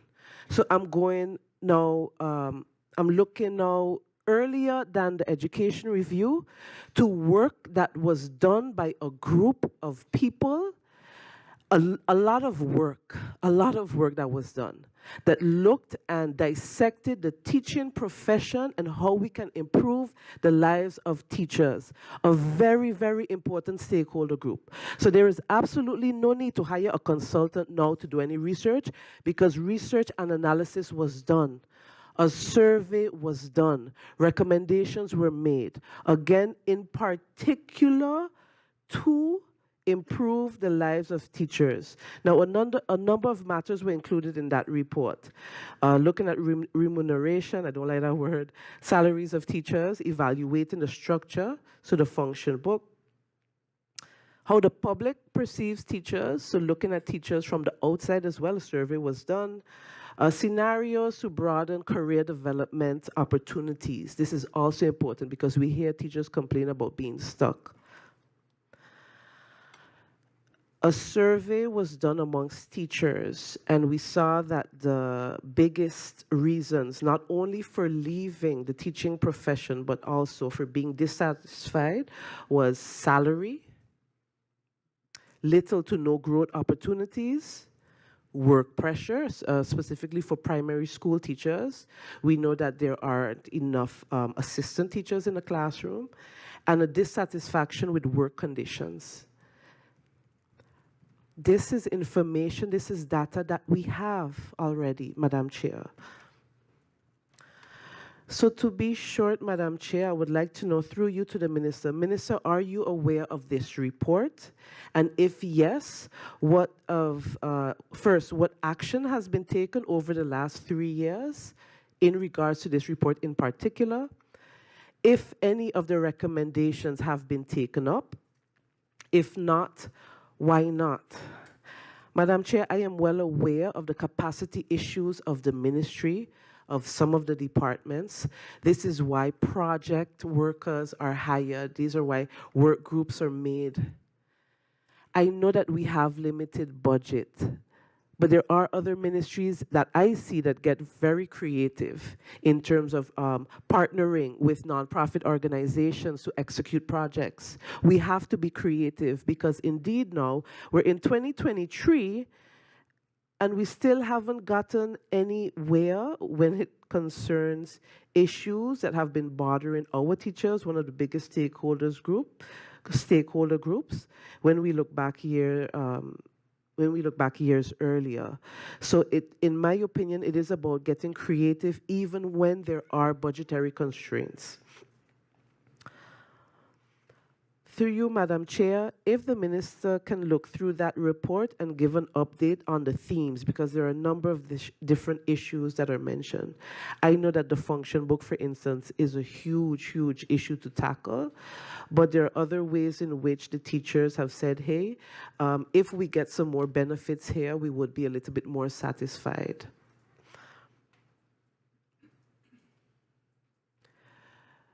My last question, Madam Chair, through you, is the education review has a number of different recommendations. And again, going back to my earlier comment where I think there are some gaps as it concerns direct impact on the teachers, I would like to know if the teachers were surveyed, and when I say the teachers, I mean both public school and subsidized school teachers, if they were surveyed during the work that was done, not only for the education review, but for the country packages in general. Thank you, Madam Chair. Thank you, MP Duncan. I now give the floor to MP Bryson. MP Bryson, you have the floor. Thank you. Thank you, Madam Chair. Good morning to you, to my colleague, members of Parliament, the Honourable Minister, or good afternoon now, to the Honourable Minister and those viewing. Madam Chair, not being a member of this committee, I do want to, still say a few words about my observations on what I've seen transpired regarding our teachers, regarding this meeting.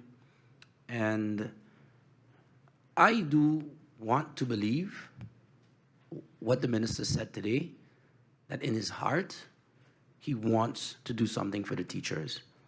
I think maybe deep down inside, I can't speak for every member of Parliament. Let me put it this way. I don't think it's unreasonable to assume the minister does. I think where doubt starts to creep in is that it's one thing to feel that way, but it's another thing to see the result of that feeling. And I'm just being open and honest with the minister, Madam Chair, about that. That if you are seeing a consistent amount of action being taken, significant action related to the bottom line of teachers, then that feeling would manifest. And the minister, in saying that, does outline some of his limitations. But you know, the one thing no one, no COM, no governor, no parliament can take away from the minister is the ability to propose something. MP Bryson, I would like to ask for a 2-minute break. Thank you. 2-minute adjournment.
I hereby reconvene this meeting.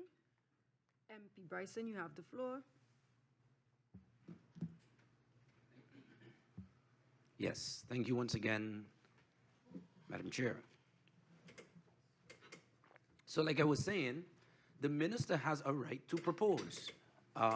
Any minister, you know, you have an idea, you think that this can be a good solution, you have the right to propose. So my first question to the minister is, throughout this entire process of situations with teachers or any of that,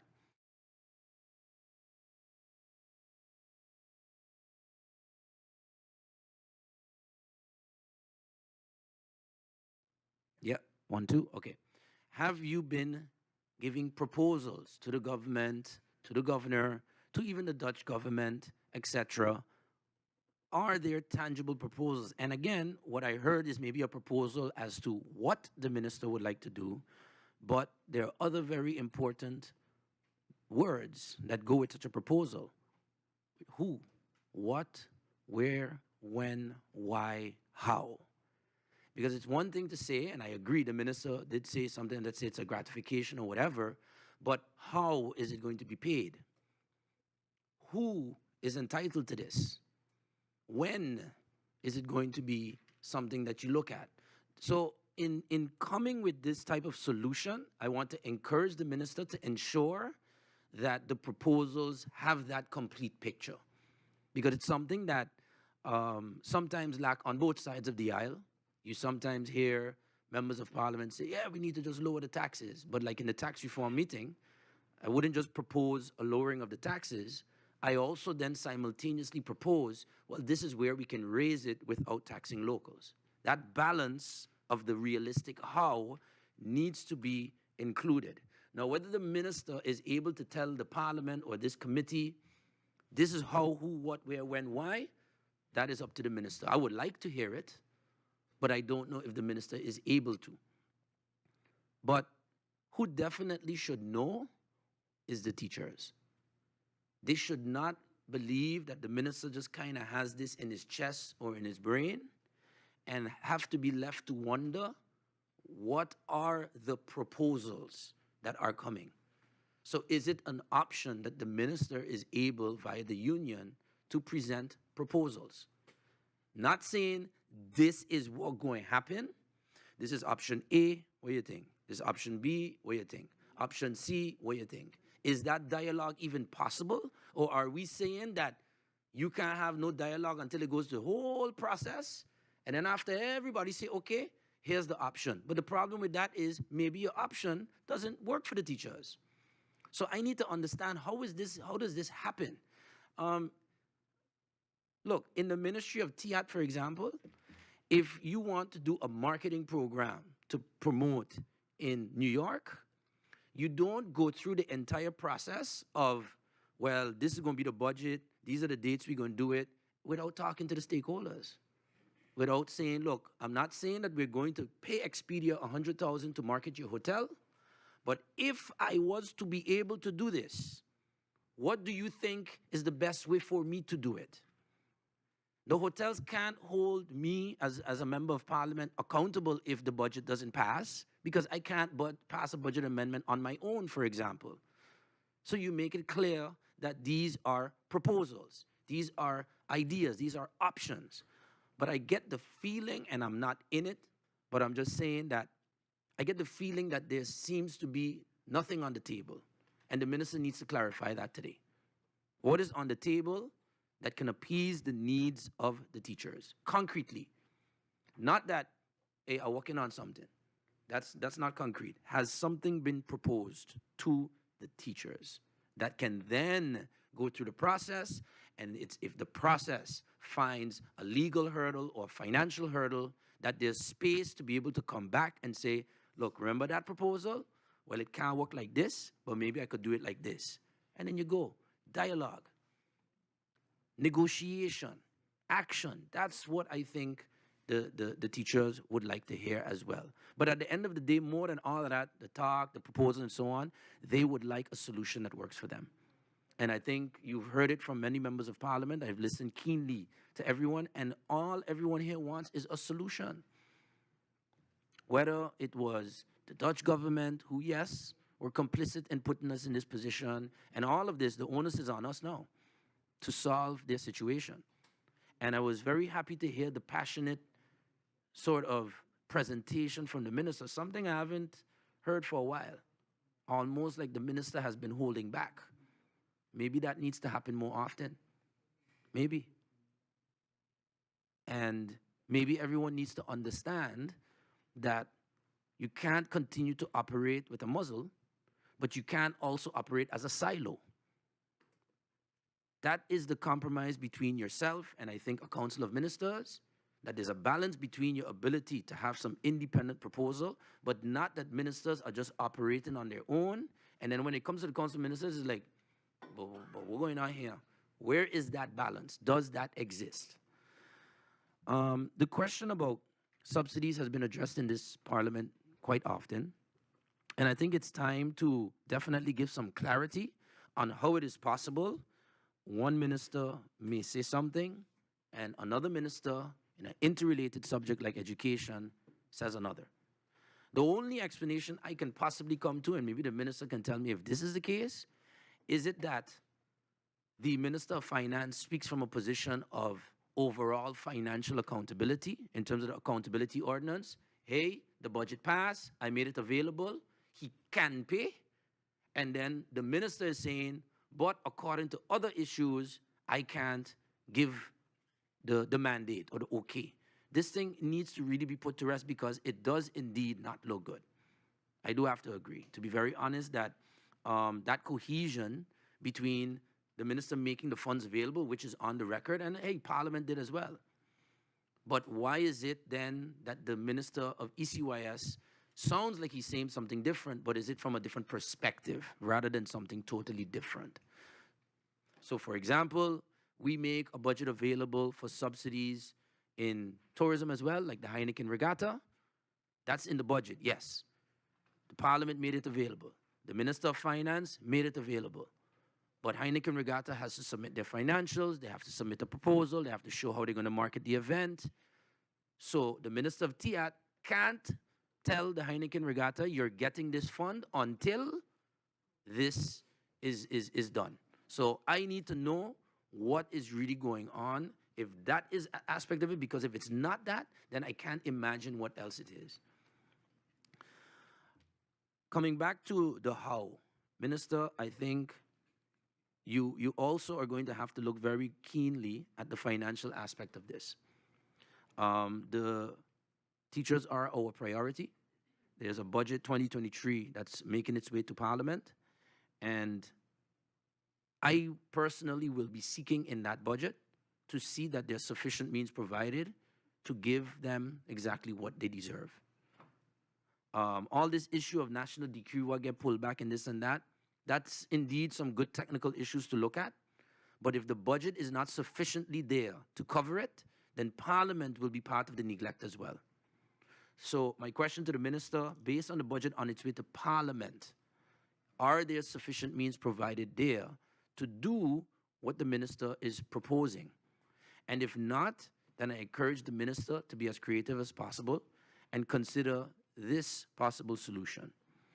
In 2022, as we know, there was a reduction on the excise collected by gasoline from the country due to the high cost, and it was a much welcomed measure in order to ease the burden on fuel prices to the local consumer. Globally, unfortunately, maybe not locally, it doesn't reflect as quickly, but globally fuel prices have gone down.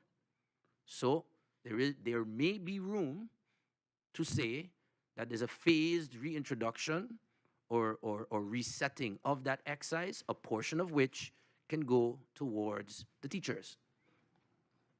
Is that something that the minister, together with his council of ministers, can discuss and see if that is an option? Because according to the budget 2020, let's say the budget amendment, we have approved a budget accounting for less excise. We are now in 2022 for less excise to be collected. So we were supposed to collect $1 million, we budgeted to collect 600,000. You are now in a 2023 budget that is using that 2022 standard, which means your projected income is still the 600,000, let's say. But you're now in January, February, March. You have 3 months that you've continued to collect lower than expected, if there is a raise, that difference in 3 months, can that be prorated to create a surplus that can then be considered, for example? Now, again, this is not something the minister can unilaterally decide. This is me calling on the entire government to explore this option and see if this is something that can ensure that we find the necessary funds to be able to do, if it is a gratification, if it is whatever, because the how is what is missing in what I heard. I don't know the specific numbers and on how many teachers, what the salaries are, etc., but I can just imagine even a 1-month gratification will probably be in the millions. Maybe I'm wrong. But I need to understand what that is and how it would be covered. I think it's important for that. Madam Chair, in closing, I think what is also finally crucial is an unfortunate situation where you have someone that is at the helm of a union, I'm sure in terms of his work, does a great work. But I hope that it is not a situation that teachers or members are being riled up for any sort of political motivation. Because I, MP Bryson, have the right to call that out. Maybe the minister can't. Maybe the teachers need to stay within their union. But I'm observing keenly the tone of the press releases. The press release coming before a letter to the minister. These type of things are a fine line between fighting for your members and fighting a government. So this statement is a general statement to the teachers as well. I hope that we are all looking carefully that people are not getting caught up in a political situation. Because I can give an example of a situation with the healthcare union that had some concerns. And because I had spoken in Parliament about the need for SLS to give a dividend, one of the remarks, let me put it that way, that was said that, yeah, but remember government coming for dividend and so on. And I told this healthcare worker, absolutely not. Dividend has nothing to do with the ability of an institution to pay their employees, because dividend comes after profits. So imagine now, let's say that healthcare union has a head that just has an axe to grind with MP Bryson. What that head could do is say, because of MP Bryson, you can't get your salary. That was avoided in that situation because there was communication. No letter was dispatched to MP Bryson, clear understanding of what the intentions are behind a dividend and how it has nothing to do with your responsibility to pay your workers as per the law. So that is a context I would like to give to ensure that we are knowing what forces may be at play as well. 100% on the teachers level, Minister, through you, Madam Chair, their concerns are 1,000% valid. The validity of the manner in which it may be communicated to this Parliament, the public, the government, I will be continuing to keenly observe. Thank you, Madam Chair. Thank you, MP Bryson. I now look to the floor, and I would like to ask MP Westcott Williams if you would still like to have the floor. Thank you again, Madam Chair.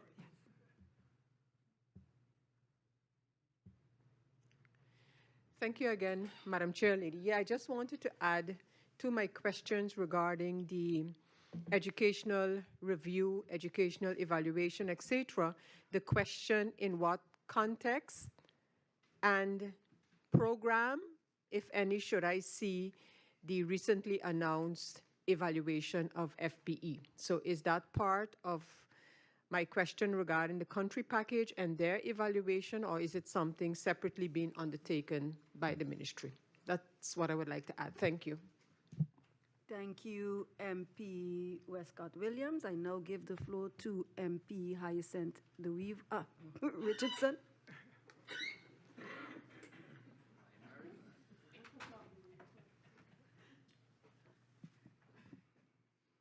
Thank you. Thank you, Madam Chair. Good afternoon. Good afternoon to the Minister and his staff. Good afternoon to the members of Parliament. Good afternoon to the people of St. Martin. Madam Chair, there's no doubt, there should be no doubt in none of us, no doubt, and even the Minister, that he wants to pay whatever is due to our teachers. And Madam Chair, I'm going to be factual as much as possible because this is about being factual. One of our problems over many, many years is that the mismanagement, the stealing of funds, and all of these things have put us where we are here in government today. However, I want to thank this government so much for what they have done so far after coming through with a hurricane and 2.5 years of COVID have put this country on its knees. And I want to thank this government also for making sure that all civil servants, all teachers, taxi drivers, and many persons was given their salary, and the private sector persons was given extra stipend or whatever you want to call it to pay the businesses, to pay staff members. However, it was said that monies was taken away from salaries. That is not factual for sure. Monies was taken away from other benefits, not salaries, because salaries can be arranged for many other reasons or many methods, such as dealing with the banks, loans, and so forth. And if your salary was touched, then you have a problem with your loans at the bank. I will also like to say, I heard the minister presentation. I think it was great. But Minister, I'm going to say just like practically many other parliamentarians, the buck stops at you, Minister. You have to get it done. You campaign, you told the people you can do the job. Now you're in the position, get the job done. I could understand you have to deal with your Council of Ministers, but you have to persuade and do what have to be done. If monies is not there, I will also say you have to become creative, but you have to assure the school teachers that they will get their salary, that they will get their benefits, whether it's a compensation, an extra month of salary, a gratification, whatever it is, Minister, I'm urging you to get it done as soon as possible to put this at rest.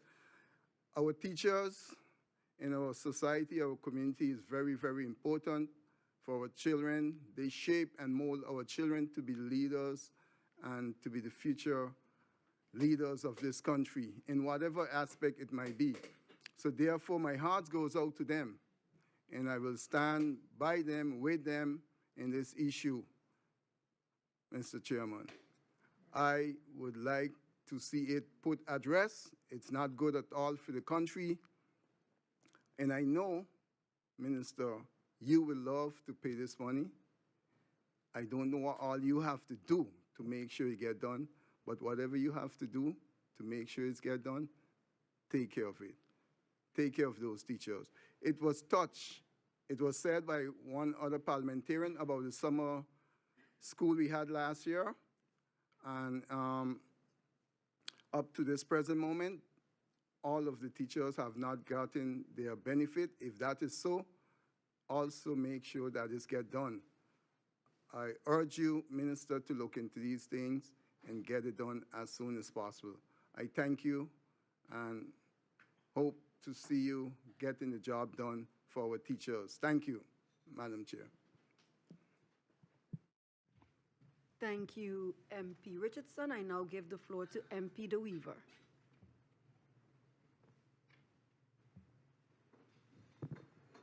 Thank you, Madam Chair Lady. Good afternoon to you, Minister, and your team, to my colleagues here, and support staff viewing and listening public. Minister, mine's straight to the point, because you hear conversations today about about money and getting creative and paying people what they're due for the jobs that they've done so well. But you have been creative. You did come up with a creative solution last year, which you got approval for from the Council of Ministers when you came up with a plan for the 1% from fuel, or the 1 cent, sorry, from fuel towards the sports facilities. So you have been creative. So I just wanted to make note of that, mention that, and hopefully people realize that you have been creative. And I just wanted to know, in that creativity of seeing how we can get different extra funds and reallocate it to a different area, whatever became of that. Thank you very much, Madam Chair Lady. Thank you, MP De Weaver. I look to the floor. Is there any other member of parliament who wishes to have the floor? If that is not the case, I too have many questions. And first and foremost, I would like to say once again, good morning to the Honorable Minister and his support staff here, the viewing and listening public. As we know, the meetings that were called for the teachers stemmed from many grievances. So let me start off by saying everyone who knows me know that I get ecstatic and oftentimes emotional when it comes to seeing our youth excel. And that is why some 17 years ago, I started my own foundation called St. Martin Promoting Young Ambassadors Foundation to promote the youth on all levels. And when it comes to education, sports, and culture, we must realize that these three components are what make our youth thrive, because they are empowered by knowledge, which they gain through education, and they get to exhibit their talents through sports and culture exemplified in the arts. But in order for our children to thrive in all of these components, they need teachers. I will continue to say this and put action to my words as I promote our youth and moreover show appreciation to the driving forces in education, which is our teachers. All the above mentioned components which help to make our children well-rounded youngsters cannot be executed without the assistance and imparting of the knowledge by their teachers. So while many of my colleagues, and I'm going to be factual and going to speak the truth, take the people of St. Martin for granted and think that the people can be fooled with nice words, I say, show me by your actions and not by your words. And when I read through the 10-page letter with all the grievances of the teachers from the various public schools, it actually made me cry. Because many of these grievances are not grievances that started today or even a few years ago, but they are grievances that have existed and many that could have been addressed, step by step, little by little, but a start would have been nice. I think it is time that all elected and appointed officials realize who gave us this opportunity to serve, because it is the very people of St. Martin and by extension, these same teachers. Everyone who knows me knows that I take gratitude very far, and it is important for us to remember to live with an attitude of gratitude. So I am extremely grateful for getting this opportunity to represent the people of St. Martin in Parliament and to practice my oath. As a citizen and as an elected official, I have to ensure that our future is bright. And this can only happen when, in this case, our teachers are safeguarded. Because without them, we cannot prepare our youth today, and so that they can be impactful and contribute meaningfully to the future development of St. Martin. My questions today are sparked from the 10-page letter sent to the Honorable Minister. As it pertains to technology, it is quite disheartening to see technology be a grievance point for teachers when the ministry has been busy with the integration of technology through the iStep program, which started in 2017. With the introduction of the pilot project in 2018 and the implementation of the main trajectory just before COVID hit in 2020. So, Minister, can you please outline what has been done with the integration of technology, especially within the public schools since April 2020? What has become of the iStep team who who were designated to steer this integration technology within the public schools, and by extension, our subsidized schools, as well as advise the Minister on Technology in Education. Minister, I believe you have stated before the implementation plan of the ISTEP project has expired, it would not be in the best interest for sustainability and continuation of the efforts that have been done over the years to extend this project. However, we see as a part of the grievances, technology is mentioned. What technology training and any other training has been done for the public school teachers in and since 2020? What is the status of the Modern Teacher Project, which would have provided a framework and model for sustainable rollout of technology in the public schools? Another grievance point that has been echoed throughout the schools is more access points and stable internet. The installation of more access points throughout the schools was part of the implementation plan for the ISTEP project. How many access points have been purchased and installed since 2020? Does the ministry have a working relationship with TELEM? Are there structural meetings between TELEM and the ministry, especially between the Division for Public Education and their representatives? I heard you, Minister, mention that introduction of digital boards in all public school classrooms and laptops for all public school teachers, which I can agree is good for our public schools. However, what guidelines and policies are you working on for the use, maintenance, and safeguarding of this equipment? And are you working on a sustainable plan to ensure that the initiative is carried out for years to come? What we do not want is that this equipment is provided and that they run into technical issues, for example, and they become part of the technology graveyard that accumulates at the various schools. As it pertains to school supplies, on June 30th, 2021, I presented an amendment to the budget for the increase of school materials for the public schools, which was unanimously passed by Parliament. Since this amendment, I have followed up several times for an update on the implementation of this amendment via letters, and to be exact, in October of 2021 and in March of 2022, but have not received any answer. So to see a recurring grievance point of lack of school materials in all public schools is not only shocking, but disappointing. During that budget debate as well, I requested a wish list of the public schools. To this date, I have not received it. Therefore, my following questions. Please indicate what has been spent on school materials for the school year 2021-2022 and what has been spent for this school year thus far. Please provide me via Parliament with the wish list of the public schools as it pertains to school materials. As it pertains to special needs, in November of 2020, I chaired a meeting on special needs, of which I extended an invitation to add other special need groups to get an overall picture of the situation of special needs on St. Martin.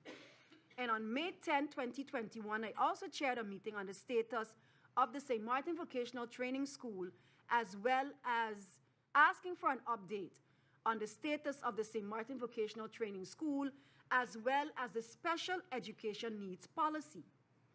So this is a topic I will never, ever stop asking about.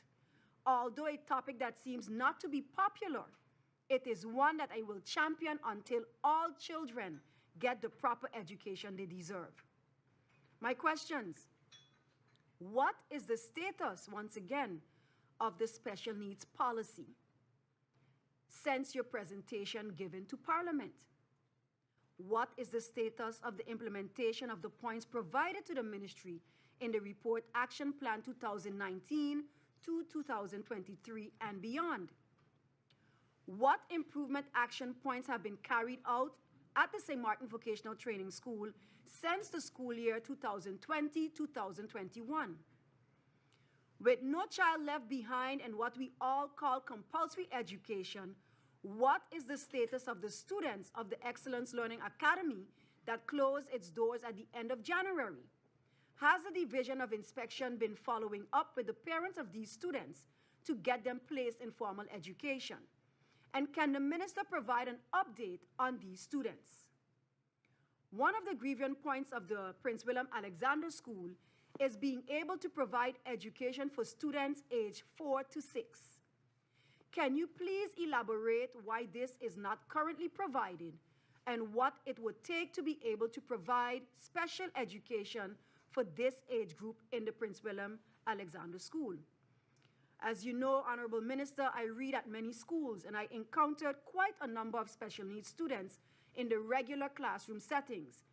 And this within itself makes it quite difficult for teachers who are not equipped to deal with special needs children, but also difficult for the non-special needs students to function and focus in such a classroom setting. Hence my questions on this topic.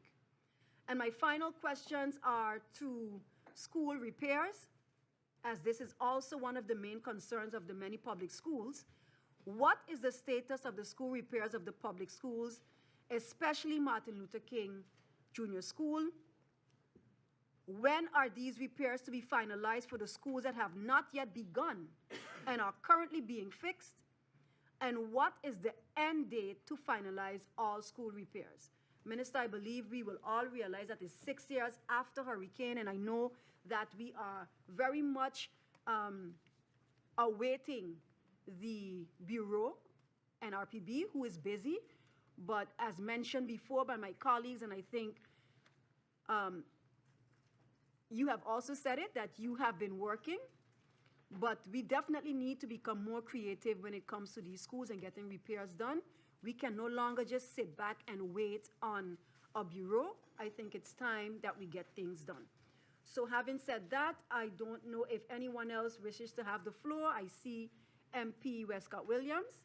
MP Westcott Williams, you have the floor. Thank you again, Madam Chair, Lady, and just briefly, the letter to which you have referred from the teachers, has that been shared with Parliament? And if not, can it be shared with members of this committee? MP Westcott Williams, it is not a letter that was shared with Parliament. Upon doing my research and my preparation, I received this letter. Nevertheless, I can share it with Parliament as I have received it.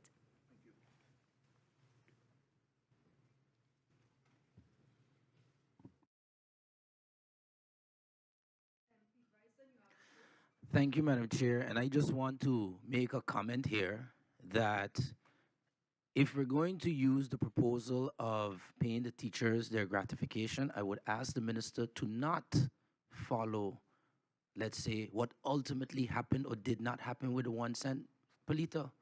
Because did it actually happen? Did it materialize? Has it been approved? Is it in place? Is it in the budget? I am saying no. It's one thing to have a creative idea, but I am talking, to be very clear, creativity is coupled with execution, because you can be creative on something that's not going to be executed, and that's called being a dreamer. I am saying be financially creative and legally creative to get it done, but get it done. I want to be very clear on that, because if the example is used of that 1 cent per liter, well, it's not in place. So that's not a good example to follow for the teachers. Thank you, Madam Chair. Thank you, MP Bryson, and I'll give the floor to MP George Pontiflet. MP Pontiflet, you have the floor. Thank you, Madam Chair. I want to remind all of us, and I was going to ask this question, but I'll state it, but Madam Chair, through to the minister, I'm not really looking for an answer on it, so you don't have to note it, but just for public's consumption. If I was to ask a question to the minister, I would ask what would be the cost to pay the teachers retroactively, to pay for instruction at the schools, to pay the equipment for the schools, all these things. What would it cost? It is not what we want, but what is possible. So I want to make that plain because, again, I was sharing with my colleague that, unfortunately, in countries all over the world, teachers, nurses, law enforcement go through difficult times. And right now, because of measures, again, we're in this situation. But let us be fair. What would the cost be to meet all those requirements? As I said, it is for public consumption ministers to do, Madam Chair. I don't want an answer. I know the answer already myself, more or less. Thank you. Thank you, MP Pontiflet. I will adjourn this meeting for 2 minutes to consult with the minister. Meeting adjourned for 2 minutes.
Thank you for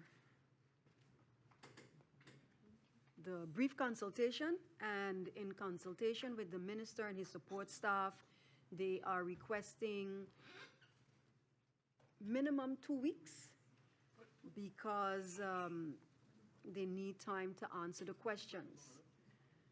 MP Emmanuel, would you like to have the floor? Point of MP order, Madam Emmanuel, you Chair. have the floor. Thank you very much, Madam Chair. 2 weeks?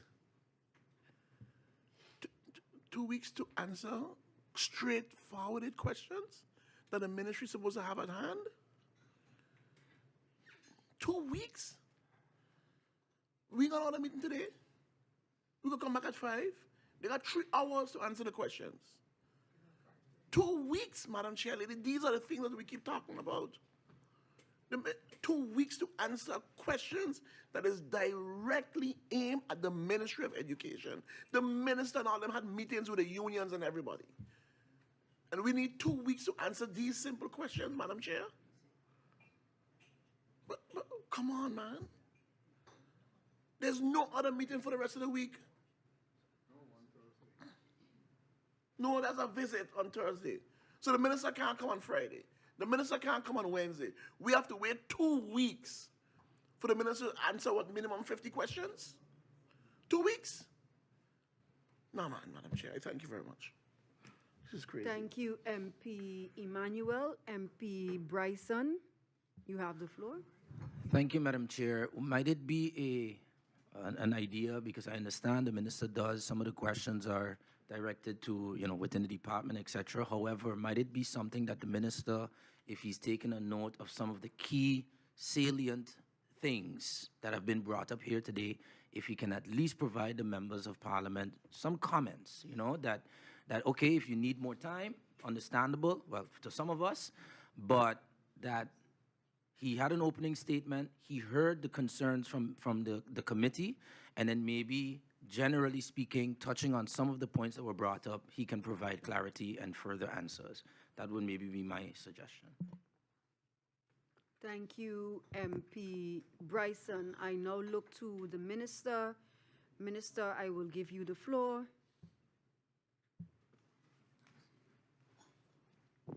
Thank you, Madam Chair. Madam Chair, I would like to start with one of the last statements that I heard, and it talks about the repairs of the Martin Luther King School.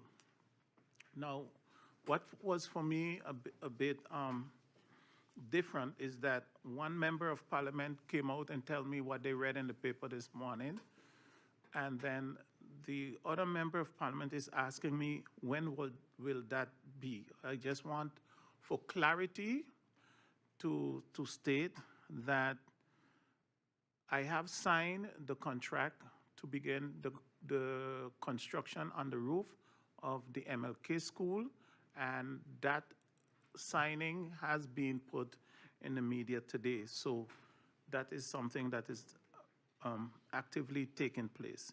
In regards to the special needs policy, the member of parliament requests an update.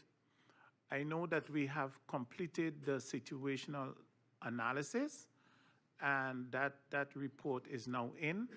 And when that report is in, like now, then we will go over to the finalizing of the policy. So that will be short. There are statements that were made and questions that have been asked that is not for the minister to answer, because there's another minister or the council is involved in that. And there is also a statement made that the teachers were not paid fully. They still owed 3% from 2020. I would like to just indicate that maybe we should look at researching the situation before we say it, because that 3% was paid. I indicated to everyone that the situation of promising things that I have not, as was said, that are busy being handled or have to reach to the Council of Ministers is something that I would rather not do. So I cannot, you know, with all honesty and with whatever, breach further than what I did. I must indicate, though, that I can come up with proposals, but I am one person who don't come up with proposals for proposals' sake. If I have proposals, I look at them thoroughly, and those of which I am sure, pretty much sure, because you're never 100%, because the decision is not a one-person decision. So, but the proposal that I believe that would make it the best to fruition would be proposals that I would bring forward. And yes, I know, and MP George continued to say it, things cannot happen without finance. And we as a government, we know that certain things in the capital expenditure part of government needs to have a balanced budget. So in order to balance the budget, at times you need to cut to help the same government. And we need to take that also into consideration. I want to say this, and I respect everybody's opinion.